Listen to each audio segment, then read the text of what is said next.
நீங்கள் பார்த்துக் கொண்டிருப்பது உங்கள் விஜய்.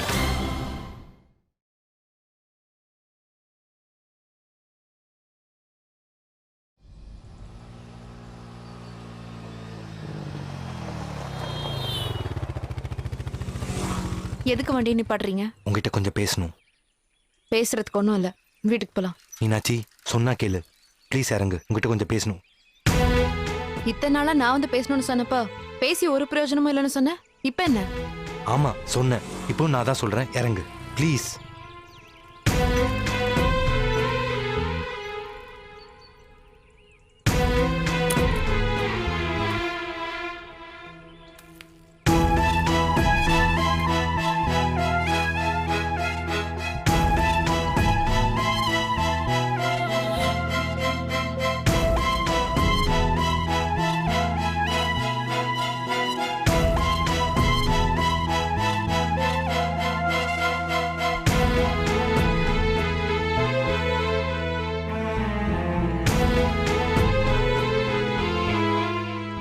உங்க அப்பா கிட்ட பேசணும் மீனாட்சி.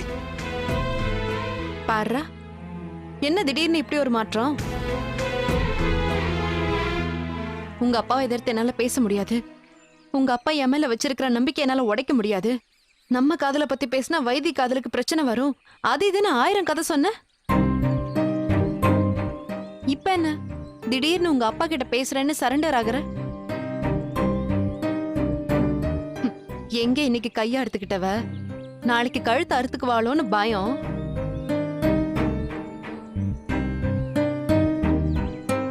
இல்ல அப்புறம் இன்னைக்கு முட்டாள்தனமா பண்ணவ நாளைக்கு பைத்தியக்காரத்தனமா எதுவும் பண்ணிடக்கூடாதுன்னு அக்கறை.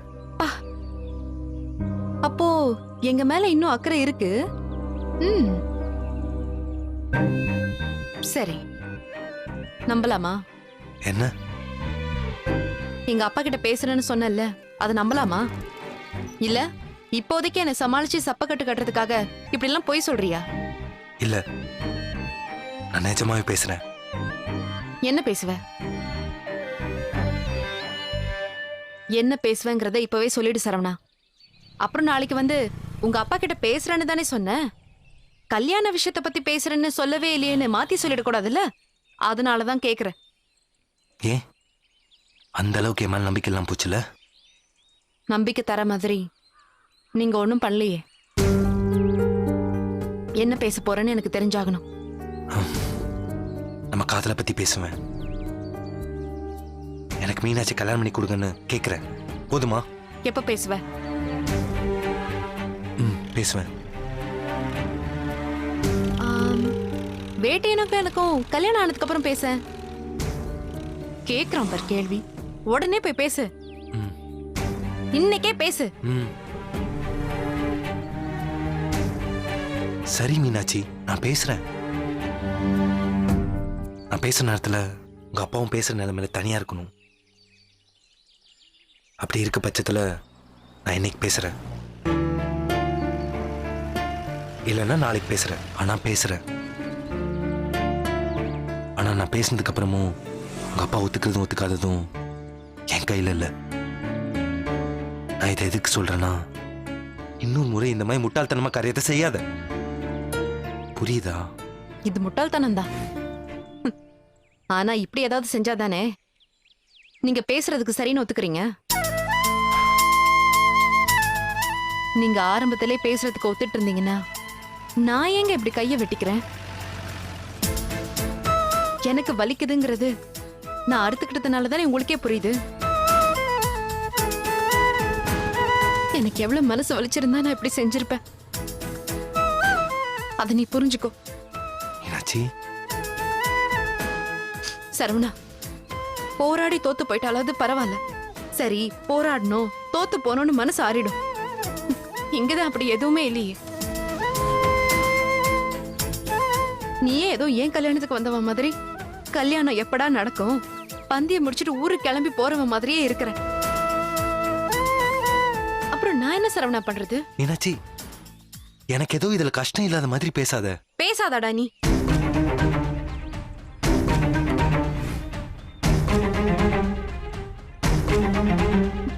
உன்னால பேச முடியலனா உங்க அப்பா அம்மாவை கூட்டிட்டு வந்து பேச சொல்லுன்னு சொன்னதுக்கு கூட முடியாதுன்னு சொன்னவ நீ. நீ பேசாத.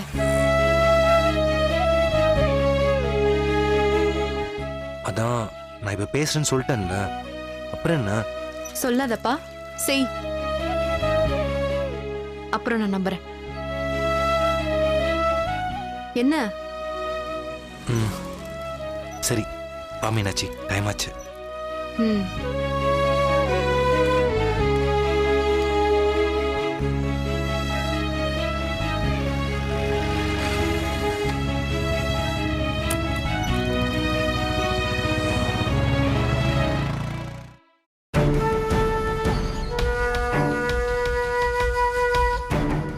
பாப்பா அன்பரசு, என்னண்ணே ரொம்ப நேரம் காக்க வச்சுட்டேனா? அப்படிலாம் ஒண்ணும் இல்லப்பா, இப்பதான் வந்தார். வணக்கம், நல்லா இருக்கீங்களா? என்னடா குசலம் விசாரிக்கிறானேன்னு பாக்குறீங்களா? சம்பந்தம் வேண்டான்னு சொன்னதுக்காக முறை தவறி போனா நல்லா இருக்காதுல்ல, அதான். டேய் ஐயா, ஐயாவை மரியாதையா தானே கூட்டு வந்தீங்க? தூக்கிட்டோல்லே அது வந்துயா எருவ மாட்டு பசங்களா? அவர் ஊர்ல எவ்வளவு பெரிய ஆளு, யாருக்கிட்ட எப்படி நடந்துக்கணும் உங்களுக்கு தெரியவே தெரியாதா? மன்னிச்சிடுங்க. பரவாயில்ல. ஒண்ணுமில்ல, எனக்கு சில விஷயங்கள் தெரிஞ்சாகணும், அதுக்கு தான் உங்களை அழைச்சிட்டு வர சொன்னேன். பொண்ணு பார்த்துட்டு போய் சம்பந்தம் வேண்டான்னு சொன்னீங்கல்ல, அதுக்கு என்ன காரணம்னு எனக்கு தெரிஞ்சாகணும், அவ்வளோதாங்க. சொல்லுங்க. இல்ல, இந்த சம்பந்தம் ஒத்து வராதுன்னு தோணுச்சு, அதான் வேண்டான்னு சொன்னேன். ஏன் ஒத்து வரான்னு தோணுச்சு? பொண்ணு பார்த்துட்டு போய் 5வது நாள்லயே மண்டபம் பார்க்கலாமா, பத்திரிகை அடிக்கலாமா, நிச்சயம் பண்ணலாமாலாம் கேட்டீங்கல்ல, அப்புறம் ஏன் 6வது நாள்ல திடீர்னு ஒத்து வரான்னு தோணுச்சு? ஒரு காரணம் வேணும்ல.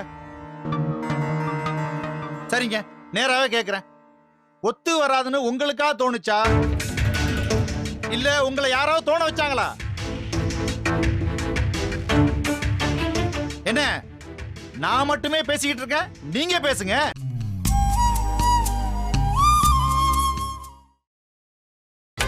நீங்கள் பார்த்துக் கொண்டிருப்பது உங்கள் விஜய். சரிங்க, நேராவே கேக்குறேன், ஒத்து வராதுன்னு உங்களுக்கா தோணுச்சா, இல்ல உங்களை யாராவது தோண வச்சாங்களா? என்ன நான் மட்டுமே பேசிக்கிட்டு இருக்கேன், நீங்க பேசுங்க. ஒத்து வராதுன்னு எங்களுக்காக தான் தோணுச்சு. பையன் பொண்ணை பிடிக்கலன்னு சொன்னான், அதான் இந்த சம்பந்தம் வேண்டான்னு சொன்னோம். டேய் துறக்கண்ணே, ஐயா. தெற்கு தோட்டத்துல மோட்டாருக்கு காயில் கட்ட சொன்னே, கட்டியாச்சா? ஐயா மன்னிக்கணும், மறந்துட்டேங்க ஐயா, நாளைக்கு கட்டிடுங்க ஐயா. மறந்துட்டியா? ஆமாங்க. சொல்லுங்க ஐயா. ஒரு விஷயத்தை ஒரு தடவை சொல்லும் போது செஞ்சு முடிச்சிடணும், இல்லாட்டி இப்படித்தான். புரியுதா? புரியுதுங்க ஐயா.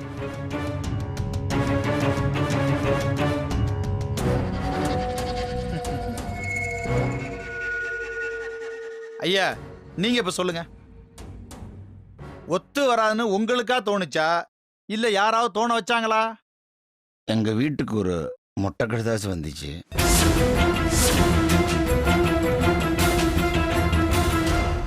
அதுல உங்க பொண்ணும் லெட்டர் எழுதினவனும் காதலிக்கிறதா வந்துச்சு. கல்யாணத்தை உடனே நிப்பாட்டலைன்னா 2 பேரும் தற்கொலை பண்ணிப்பேன்னு சொன்னாங்க. அதான். ஏப்பா அன்பரசு, என்னப்பா இப்படிலாம் நடந்திருக்கு? யாரோ உனக்கு வேண்டாதுன்னு செய்யற சதியா தான் இருந்திருக்கணும். அந்த லெட்டர் இப்ப எங்க இருக்கு? படிச்சதும் அதை கிழிச்சு போட்டுட்டோம். துறக்கண்ணே, ஐயா ஒரு தடவை சொன்னா இனி புரிஞ்சுப்பங்க ஐயா, மன்னிச்சிருங்க ஐயா. நீங்க சொல்லுங்க, அந்த லெட்டர் இப்ப எங்க இருக்கு? அது என் வீட்டில் தான் இருக்கும். என் மனைவிட்டு கேட்டால் தெரியும். இல்லைங்க, கண்டிப்பாக வீட்டில் தான் இருக்கும், தொலைஞ்சிருக்காது. அண்ணா என்னப்பா? நீங்க நாளைக்கு போய் அந்த கடுதாசியை வாங்கிட்டு வந்துருங்கண்ணா. சரிப்பா. சொல்கிறேனே தப்பாக எடுத்துக்காதீங்க. பிள்ளைகளோட சந்தோஷம்தான் நம்ம சந்தோஷம். அதனால் உங்கள் பொண்ணோட காதலை இல்ல சொல்லுங்க ஐயா. சாரை எப்படி மரியாதையா கூட்டு வந்தீங்களோ அதே மாதிரி மரியாதையா கொண்டு போய் விட்டு வந்துருங்க. சரிங்க ஐயா. ஆ. எந்திரியா ஐயா. வா. வாயா. வா.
வாப்பா சக்தி, உட்காருப்பா.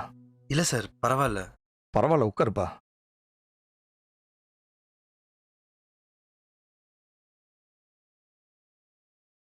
சொல்லுப்பா.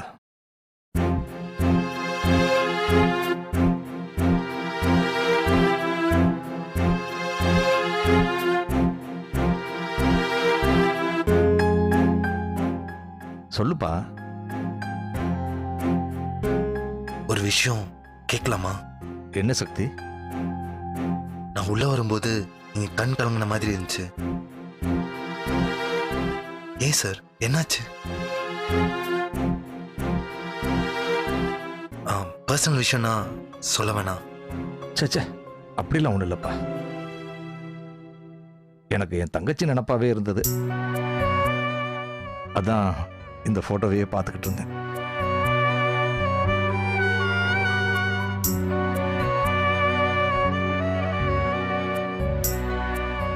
இன்னைக்கு என் தங்கச்சி முதல்ல வேலைக்கு போய் என்கிட்ட மாச சம்பளத்தை கொடுத்த நாள். அதான் ஞாபகம் வந்துச்சு. எப்படி சார் இத்தனை வருஷம் ஆகியும் இந்த நாளை மறக்காம சொல்றீங்க? என் வாழ்க்கையே என் குடும்பம் தான் சக்தி. அதுலயும் என் மூத்த தங்கச்சி மீனாட்சினா எனக்கு கொள்ள உசுறு. எனக்கு அவ கூட இருந்த ஒவ்வொரு நாளும் என் மனசுல அப்படியே ஞாபகம் இருக்கு. இப்படி நான் உசுரே வச்சிருந்த என் தங்கச்சி திடீர்னு ஒரு நாள் புருஷங்கையை பிடிச்சுக்கிட்டு பறந்து போயிட்டான். அண்ணன் அண்ணன்னு பாசமா பக்கத்துல இருந்தவ இன்னைக்கு யாருமே இல்லாத அனாதை மாதிரி எங்கேயோ ஒரு மூலையில வாழ்ந்துகிட்டு இருக்கா. பார்த்துட்டேன் சக்தி. நானும் வாழ்க்கையில எவ்வளவு கஷ்டத்தை பார்த்துட்டேன், எவ்வளவு வழியை தாங்கிட்டேன். இத்தனை வருஷமா என் தங்கச்சி புருஷன் என் குடும்பத்துக்கு பண்ண துரோகத்தை தாங்கிக்கிட்டு பாசத்தை மனசுக்குள்ளே பூட்டி வச்சுக்கிட்டு வாழ்ந்துகிட்டு இருக்கப்பா. ஆனா இப்போ போதும்னு தோணுது. இன்னொரு துரோகத்தை தாங்கிக்கிற சக்தி எனக்கு இல்லப்பா. சார், நீங்க இப்போ எதை பத்தி சொல்றீங்க சார்? என் தங்கச்சி மீனாட்சி எனக்கு எப்படியோ அதே மாதிரி தான் என் மக மீனாட்சி.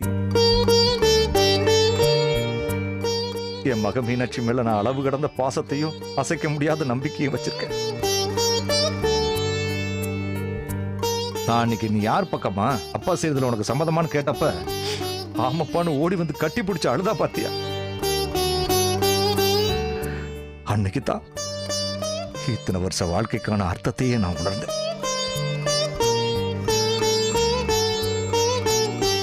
அன்னைக்கு மட்டும் மீனாட்சி இல்லப்பா கல்யாணம் பண்ணிக்கலன்னு சொல்லியிருந்தா நான் உடைஞ்சு போயிருப்பேன் சக்தி. என் உசுரே போயிருக்கும்பா. சார், என் மகளை நான் புரிஞ்சு வச்சிருக்கிறத தான் என் வாழ்க்கைக்கான மொத்த அர்த்தமாவே நினைக்கிறேன். அதுவே இல்லைன்னு ஆனதுக்கு அப்புறம் எதுக்கு சக்தி நான் வாழ்ந்துகிட்டு? நீயே சொல்லு. மீனாட்சிக்கும் பெருமாளுக்கும் பொருத்தமா இல்லையா? அவங்களுக்கு கல்யாணம் பண்ணி வைக்க கூடாதா? சொல்லு சக்தி. பண்ணலாம் சார்.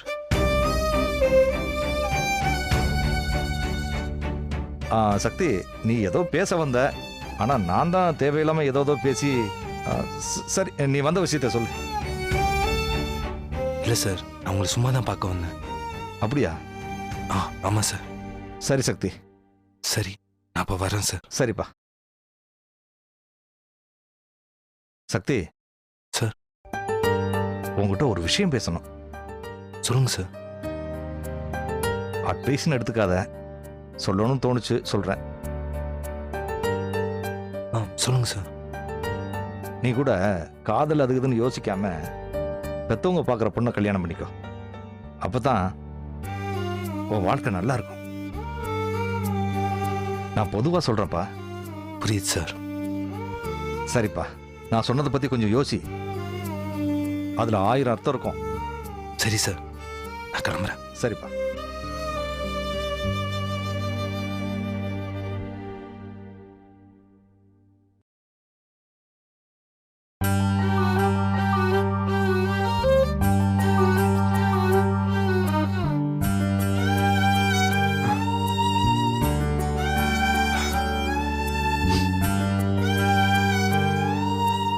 கவலைப்படாதீங்க மாமா.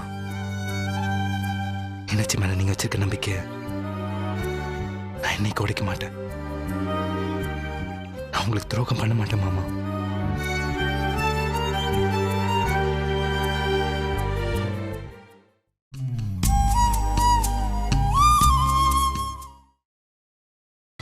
நீங்கள் பார்த்துக் கொண்டிருப்பது உங்கள் விஜய்.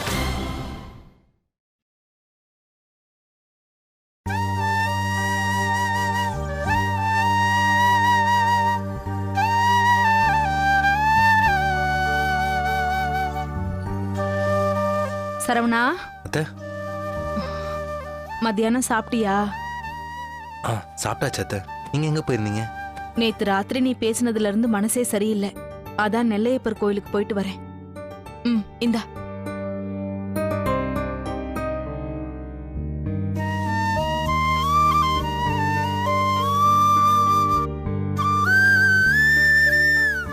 என்ன சரவணா ஒரு மாதிரியா இருக்க? ஒன்னும் இல்ல அத்தை. இப்படி ரூம்குள்ளேயே இருக்கிறதுக்கு அழகேசனை கூட்டிட்டு எங்கேயாவது வெளியே போயிட்டு வரலாம்ல? என்ன சரவணா? மீனாட்சி வந்து என்கிட்ட பேசினா, நான் மாமா கிட்ட பேசினேன். என்னடா சொல்ற? ஆமா அத்தை.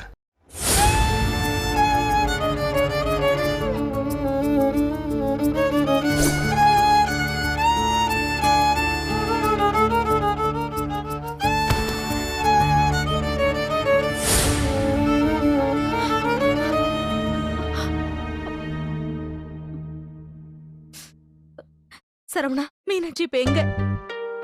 ஹாஸ்பிட்டல்ல இன்ஜெக்ஷன் போட்டாங்க. வீட்டுக்கு வந்து தூங்கிட்டா. நீ உன் மாமா கிட்ட பேசினது? அவளுக்கு தெரியாது. சரி, உன் மாமா என்ன சொன்னாரு? மாமா கிட்ட எல்லாத்தையும் பேசதான் அத்தை போனேன். ஆனா ஆனா இன்னொரு துரோகத்தை தாங்கிக்கிற சக்தி எனக்கு இல்லப்பா. சார், நீங்க இப்போ எதை பத்தி சொல்றீங்க சார்? அன்னைக்கு மட்டும் மீனாட்சி இல்லப்பா, கல்யாணம் பண்ணிக்கலன்னு சொல்லியிருந்தா என் உசுரே போயிருக்கும்பா. இப்ப சொல்லுங்க அத்தை, நான் என்ன முடிவு பண்ணேன்? நான் இங்க இருந்த கொஞ்ச நாள்ல நான் எங்க மாமா புரிஞ்சுக்கிட்டது ரொம்ப சரிதான் அத்தை. நேத்து நான் உங்ககிட்ட என்ன சொன்னனோ அதேதான் மாமா என்கிட்டயும் சொன்னாரு. மாமாவோட உசுரு மீனாட்சி தான் அத்தை. அதை நான் பறிச்சுட்டு போயிட்டேனா அப்புறம் மாமா. நான் இப்ப ரொம்ப தெளிவா முடிவு பண்ணிட்டேன் அத்தை. சரவணன் மீனாட்சியோட காதல் முடிஞ்சு. இனிமேல் அதை பத்தி பேச எந்த பலனும் இல்ல. சரவணா, ஏன்டா இப்படி எல்லாம் சொல்ற? என் மாமாக்காக என் காதல விட்டு கொடுத்துதான் ஆகணும் அத்தை. நீ இல்லனா மீனாட்சி கையை அறுத்துக்கிற அளவுக்கு பைத்தியம் ஆயிட்டாளே. அவகிட்ட நம்ம எல்லாரும் பேசிதான் புரிய வைக்கணும் அத்தை. எனக்கு என்ன சொல்றதுனே புரியல. அன்னைக்கு மாமாவை எல்லாரும் முனையும் விட்டு கொடுக்க முடியாத சூழ்நிலையில கல்யாணத்துக்கு சம்மந்தம்னு மாமா கிட்டே சொன்னான்.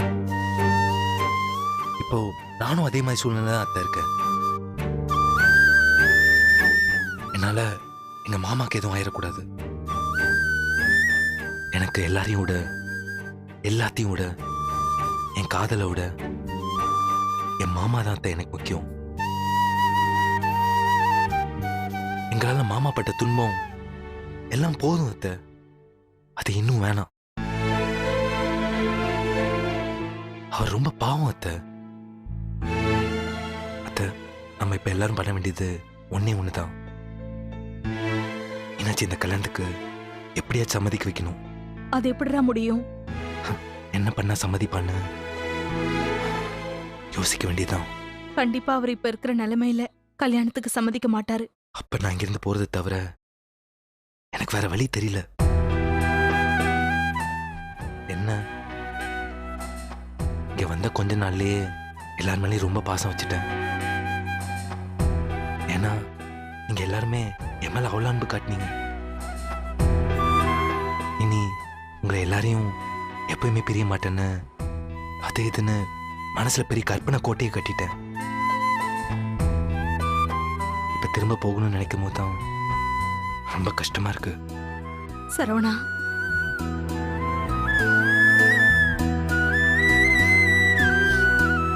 சௌந்தர்யா, நான் இங்க இருக்கேங்க. சௌந்தர்யா, இங்க என்ன பண்ணிட்டு இருக்க? கோயில நல்ல தரிசனமா? சரவணனுக்கு பிரசாதம் கொடுக்கலான்னு ஓ, வந்தேங்க. அப்படியா? உங்களை பார்த்தேன், நீங்க நல்லா தூங்கிட்டு இருந்தீங்க, அதான் எழுப்பல. ஆண்டவா, இன்னைக்கு ரொம்ப நேரம் நம்ம சக்தி கூட மனம் விட்டு பேசிக்கிட்டு இருந்தோமா. சக்தி, உங்ககிட்ட பேசுனதுக்கு அப்புறம் தான் என் மனசெல்லாம் ரொம்ப லேசானது மாதிரி இருக்குப்பா. டோன்ட் வரி சார், இனிமே எல்லாமே சரியாயிரும். பாரு, சக்தி அருள் வாக்குலாம் சொல்றத. சௌந்தர்யா, வா வந்து டீ போட்டு கொடு. சரவணா,